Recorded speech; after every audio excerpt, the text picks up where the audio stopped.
that wasn't actually, but in my opinion, that wasn't about the vaccine at all. That was government saying, you mess with us, look, we've got all the power in the world and you don't have any rights. We can do whatever we want. And the thing that really astounded me about that is everyone's whinging Dan Andrews is a blah, blah, blah, blah, blah, dickhead. And then they vote him back in. Yeah, but, it's like, but hang on a minute. Anastasia Palaszczuk, you guys voted her back in too. Hang on. The LNP weren't that good. Oh, look, I think I'd vote for anyone but her. But regarding the Victorians, I mean, you know, we can that's a low-hanging fruit for that.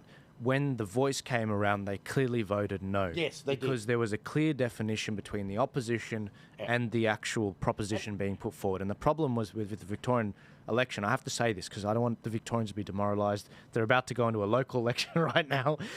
Your vote still counts. It counted in the referendum. The problem in the state election was you didn't have Liberals that were Liberals. You didn't have like the Alex Antics of the world from South Australia or the Nick Goyrans of the world like in WA. And to make matters worse, the minor parties, there were 9 of them. And they basically had the same values. And they were all fighting over 15% of the vote. But whereas when you had a clear proposal, yes or no on a proposal that Anthony Albanese was putting forward, it was like, no worries, you guys voted 55% no. And that's the importance of that. So you still have your vote, but I'm sorry, I have to play the morale No, go game. for it. But we were talking about this before the show. Yeah, we were too. That if you really want your vote to count, start defunding the majors. Right? Totally start defunding the majors. And your vote is worth money. And the major parties rely on this money to keep their machine going. They take loans out against it. Right, they actually go out and get loans saying that our primary vote's going to be this. At some point in time, those loans are going to stop because the primary vote's dropping. So let's drop their primary vote way, way down and then put the money in the hands of people that really want to make a change. You know, there's a voting strategy out there that we can do that will solve a lot of this problem. We'll get rid of a lot of this gender stuff, get rid of a lot of the thing, because the majors will start going, hang on, I've got to be careful here because I'm not going to get my money and it's going to make it hard and we've actually got to blah, blah, blah, blah, blah. Then, so if you vote for your Freedom Party, right, of course it'll flow to a major eventually, right, but if you get your major party that you want to vote for, your Freedom Party, over 4% of the vote, they will get the money, not the majors. That's right. Right? So that's going to make it a more level playing field, right, for all the minor parties to get together. Now, minor party people out there, stop being fucking stupid and start working together and merging. Amen. Right? Start getting out and driving a strategy. Run people in 152 fucking federal seats. Get out there and play politics the way the majors do. Stop being fucking idiots. Right? Rant over. I can't talk like that. And that's the thing. I can't talk like that because, you know, I'm young, up-and-coming guy. It's just arrogance. He doesn't know what he's talking about. Thank you. He's an old has-been. No, but you know, I'm an old has-been, mate. I've been in the political world for ages. Wisdom and respect, you know, and this is the problem, you know. I see so many people, I rub shoulders with these candidates, with these volunteers, with these voters in our community, and they're saying the same things. So thank you for articulating that, because it's frustrating, because it's like these minor parties, and you guys have seen the policy matrix. You got a sea of green for all the yes things that they agree on with regards to the minor right parties, the freedom parties. They all agree on the same policies if you break it down. Whereas they've got a sea of red, all these things that they don't agree on with the majors, yet they're split. So they're double handling. They're double handling at the same booths. You've got UAP people against libertarians, against One Nation people, rather than working together synergetically. And that's why, I mean, you guys should be members of parties. I'm not a member of parties, so I can be neutral, so I can help mobilise them and bring them together. But it's a great point. They need to work together. They need to defund the majors. Politics is war, right? If you look at it, politics is war. There is strategy, right, that you need to do, and you've got an objective, right? Get over the hill and win. None of the minor parties are actually playing to win. They're playing to get elected, and that's a different story. You've got to play to win. Because then they do have some power when they need crossbench support. But you've got stuff all power. Having one senator, yeah, okay, that's good. Having 10 people in the lower house, that's way better. Power. That's power. Yeah. Right? Now, minor party presidents out there, listen up. Stop focusing on the fucking Senate and start focusing on councils. Councils are where the power is. The Greens are killing us in the councils. They're taking over, right? They're putting shit policies in place. They're getting name ID and recognition. And then they are working up the ladder and becoming state MPs, federal MPs, senators. Start playing at the council level.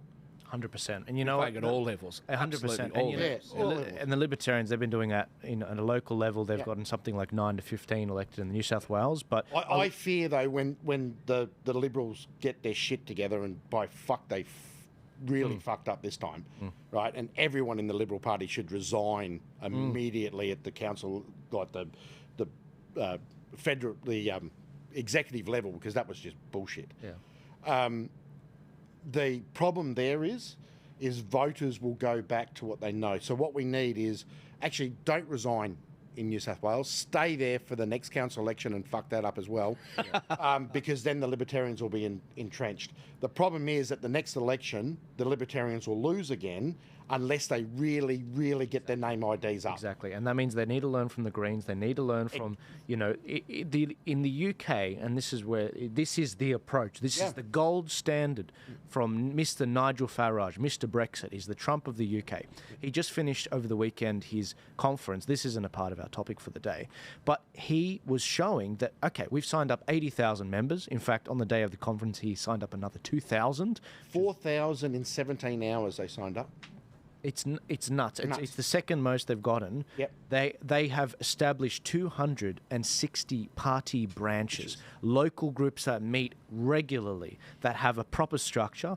They've set up in just 2 months, by the way. They're preparing for local elections in May 2025 because they understand they got more votes than the Liberal Democrat Party over there. In the UK, the Liberal Democrats, they're sort of like the Greens. They're way left-wing. They're not like our ones.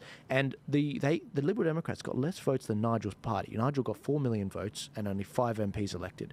They got less than 4 million, just under, and they got almost 100, like 90 MPs, something crazy, because they know how to build a connection to their constituency. They know, and that's what the Libertarians need to do now. They need to set up more branches. They need to build up more, demonstrate to your community, find local issues, find an unpopular development that everyone opposes and be the voice for people, or a road extension or whatever. And I'm not telling you to adopt values that aren't your own. I'm saying don't talk freedom, freedom, freedom. It's irrelevant to local council. It's irrelevant. But you do have things like approvals, for example, at a council level that you can push. Focus on those things. Grow the pie of voters.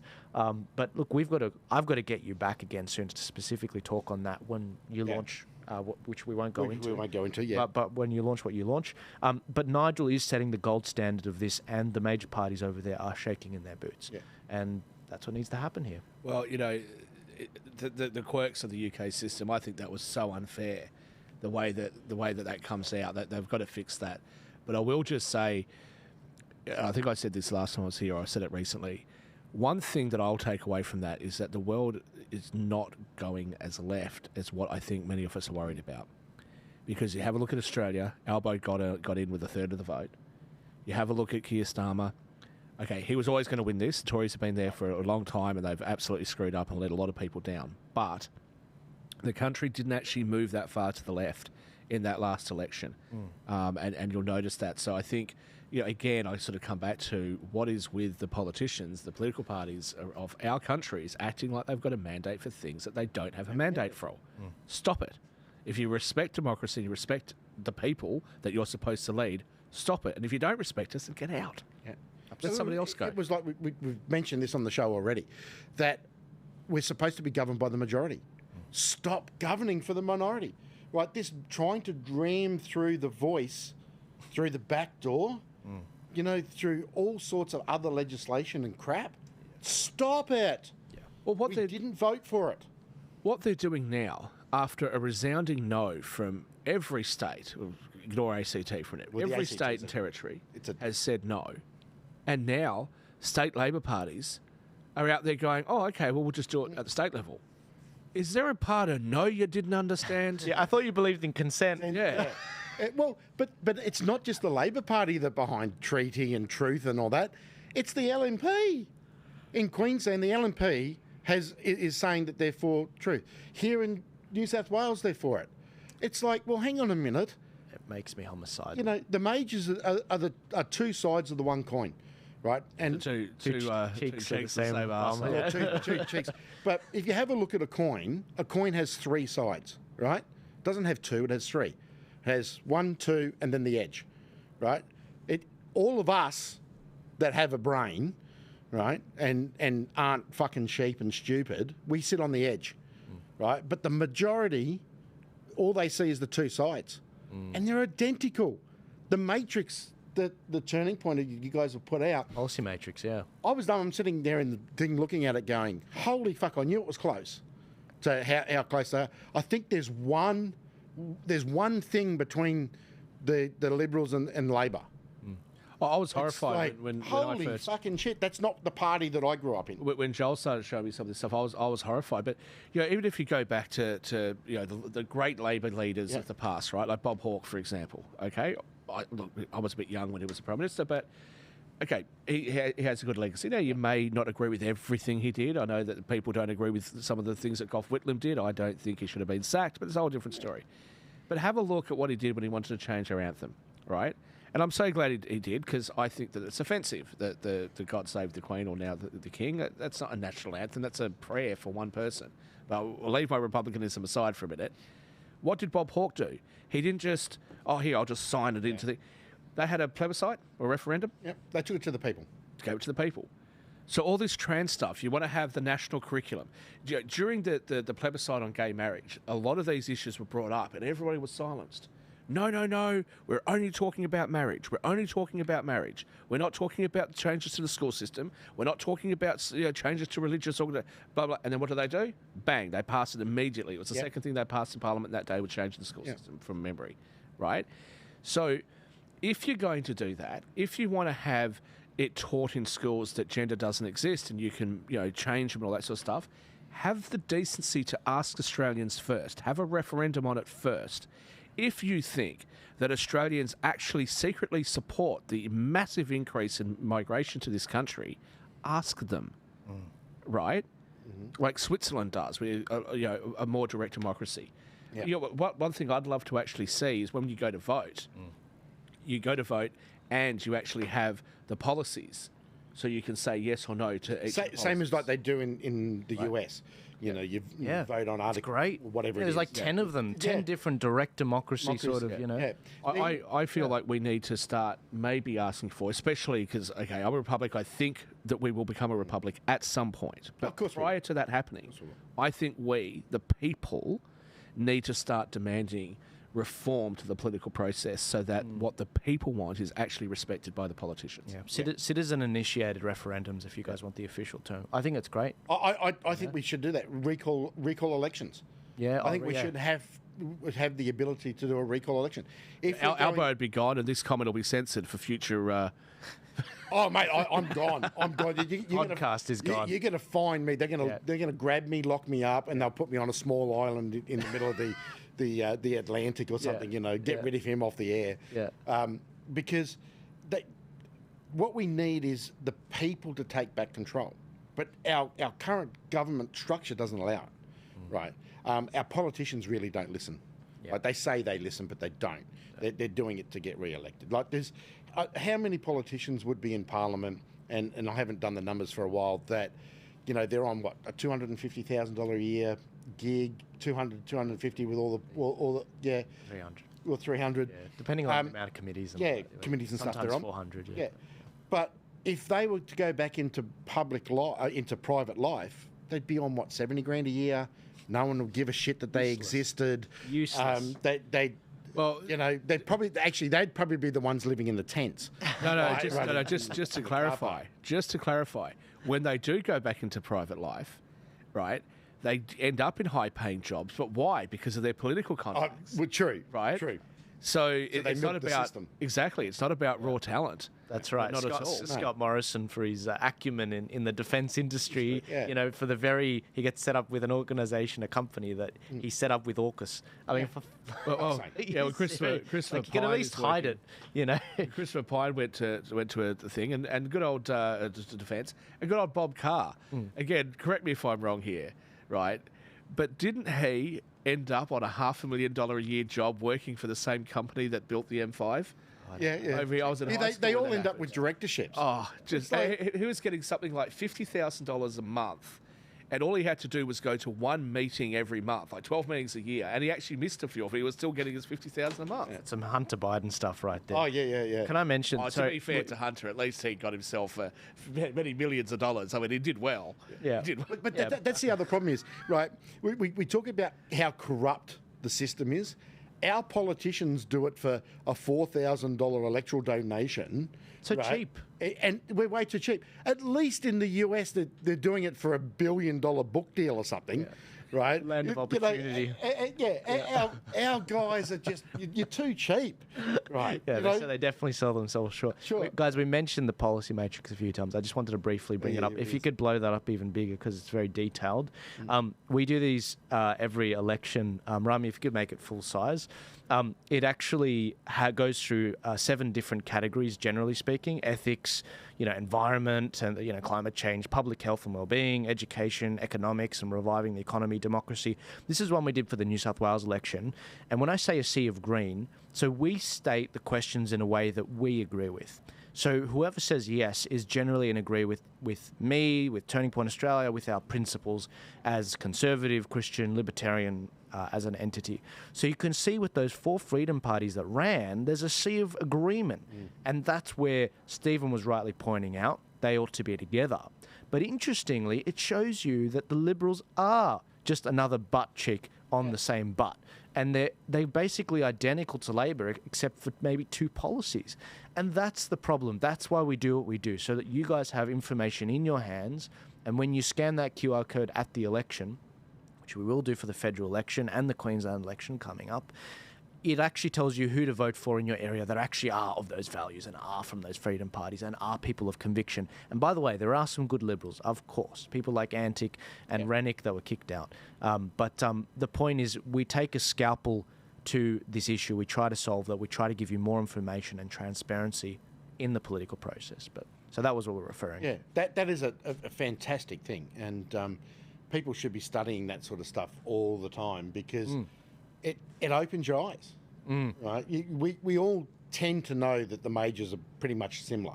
But then when you see it in graphic form like that, you go, holy shit, there is a big divide between the freedom parties and the majors. And you know what's funny? I didn't even make it up. I literally, the way it works is we come up with the questions, we send it to all the parties that are running that are relevant to our audience.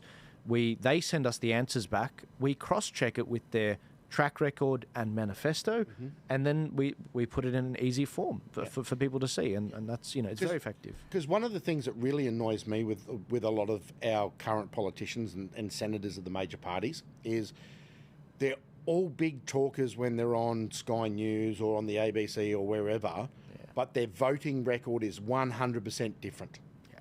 100% different. And they don't put private members' bills in. Every member of parliament can put a private members' bill in, right? If you're against your party, put a private members' bill in and try and change it. Don't mouth, right? And they all mouth to get the sound bites. None of them actually do anything in parliament, right? So I've lost so much respect for so many of the so-called freedom fighters within our major parties that I turn them off now if I ever see them, even on Sky News. Like, you just go, you're just full of shit, mate. Yeah, it's parasitic, but I think it is good parasitic. that so many people, including people on the left, by the way. I don't know if there's a keep going in the same bullshit direction, Australia. Instead of Turning Point, Australia. But even they are frustrated with government. Yeah, right. 100%. So that's all I'm going to use to keep going. Yeah, I think it's called Toilet Paper Australia. Something like that. But yeah, I was thinking of it. I've always said this for a few years now. It'd be lovely to see them have their policies out like they did in the referendum, the yes campaign, the no campaign. But if they did that, it'd be like the Labor Party says this, and the Liberal Party, we agree. Yeah. Well, that's what you'd end up with if you try to ask them what the differences are between their policies. And we alluded to that with the misinfo bill. It's like, you got the Greens saying you got to go harder, and then you got the, I actually have more agreement with the Greens, actually, now that I look at it, compared to the Liberal Party. I always knew you were a turncoat. Yeah, no, but hey, you know what? What's a turncoat? But you know what? I know that they believe what they're saying. Yeah. I trust them in that. They're authentically idiotic, and that's okay. Yeah. You can do that in a free country, if you but have- don't lie to me. If you have a look at politics, and there's pretty much only really 20 countries in the world that are doing this cultural wars stuff. Everyone else, and mind you, that's only about 1 billion people out of 8.5 billion people, right? The other 7.5 billion people are going there. You're a group of bunch of fucking morons. I'm just going to make money and keep going, and their countries. And if you have a look, people, their countries are doing very well. Very, if very you well. want real freedom, you go to the former Soviet countries of Europe. Georgia, Estonia, 5,000% growth in Georgia. Romania. You go to these countries because their governments, not only would they not do it, they would deliberately, specifically not do some of the things because they know what they just came from. They hate that sort of stuff. That's right. And we sit here in the West and we go, look, we defeated socialism and communism, right? So now what we need is more socialism and communism. And if you have a look at the political state, so take the UK, right? The Tories and Labor in the UK are both left parties. Kamala Harris and Donald Trump are both Democrats. Donald Trump is a Democrat, people. Look at everyone that he's aligning with. RFK, Democrat. Tulsi Gabbard, Democrat. Tulsi. What's the other fool he's just put with him? There's three of them. There's three of them. Vivek. Vivek. They're all Democrats, right? So you got this slide in our political stuff. Then you have a look at Australia, the Liberals and Labor, basically both left parties. Yeah. Now you have a look in New Zealand, right? Even start on bloody New Zealand, right? The both major parties are basically left. Of where tradition is. Australia, the West, the Western nations do best when we are centre right. But not left. But just to come back to Trump, though, for a minute, though, because I think that what's actually happening is that the so-called left parties have gone so far left, too have the right parties. Yeah. But what's happened is that the left parties talk about it, right? And everyone else is like, wait, you want to put our children on puberty blockers? So the right parties don't. What's happening in reality, they don't do what they say. But you're right. You're seeing a lot of people who I think are frustrated, so they talk about it. We just need to change the system. Yeah. Right. But the problem is we don't have a major party problem in any of the Western world. We have a fuckwit voter problem, right? Us. Because we keep showing up at the ballot box and voting for the same idiots. Change your mind, right? Literally, change your mind. Do something different. Was it Albert Einstein said doing the same thing over and over again is insanity? Definition, yeah. Definitely. That's what we've got. We've got a voter base that are insane. No. Yeah, but if you are going to take the minor parties, which I've been doing the last handful of elections, I do think that you need to put your preferences for one of those two majors because it's eventually going to go to the right. You've got to. So you have to do that. Yeah, you've got to. And unfortunately, what choice do you have? You kind of have to go with the so-called centre-right. But defund them on the way through. That's exactly. right. Yeah, defund the majors on the way through and make them change. Yeah. Because money rules, right? What did they say? Money talks and bullshit walks. That's exactly what we've got in politics. And by defunding them, us, instead of being idiot voters and fuckwit voters, and I'll put my hand up, I was for a long time, I was a sheep. I went and, Like you were in New Zealand for a bit, were you? Yeah, I was in New Zealand. And that, but we've got to change. I hallelujah, found the light. And I found the bloody light. I went overseas and took away 100% the tax revenue that they would have taken off me. Yep. Right? Hit them right where it bloody hurts, mate. Yeah. I don't live here anymore. I'm still a citizen. I'm not a resident here. I spend as much time as I can overseas. Yeah. And you know what? I could live in cheaper countries than the ones that I do, but cheaper as in I could keep more of my money. But I am happy to pay taxes to those countries that have helped me get ahead. Yeah. And That's the point, right? Alluding what we were talking about before, I spent after I got out of the Navy, I spent a big chunk of time travelling around the world, working around the world. And I've now, it was a couple of mentors of mine said, well, instead of whinging about it, pull your finger out of your ass and actually start doing it. So I'm coming back to Australia to fight. God bless you. Fight. No, and thank you. And and that's not the selfish thing to do. There's a lot of young people, we appreciate that when we hear that, because it's like, yeah, look, we know